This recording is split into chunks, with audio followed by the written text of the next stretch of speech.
कोणता प्राणी पाण्यात जन्म घेतो? पाण्यात जन्म घेणारे प्राण्यांचे मुख्याने दोन गट पडतात. पूर्णपणे पाण्यात राहणारे प्राणी जलचर. हे प्राणी त्यांचे संपूर्ण आयुष्य पाण्यातच घालवतात आणि त्यांचा जन्मही पाण्यातच होतो. मासे. सगळ्या प्रकारचे मासे जसे शार्क, रोहू, कतला यांच्यातही अंडी घालतात किंवा पिल्लांना जन्म देतात.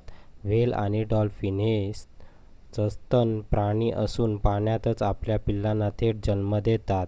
जमिनीवर आणि पाण्यात राहणारे प्राणी भयचर. हे प्राणी मोठे झाल्यावर जमिनीवर राहू शकतात, पण त्यांचा जन्म मात्र पाण्यातच होतो.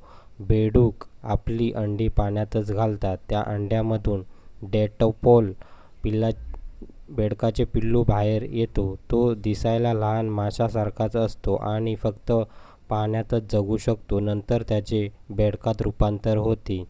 टोड आणि सॅलमॉन हे प्राणी देखील अंड्यासारखेच आणि जन्मासाठी पाण्याचाच वापर करतात. थोडक्यात सांगायचे तर मासे, व्हेल आणि डॉल्फिन आणि बेडूक या प्राण्यांचा जन्म पाण्यातच होतो.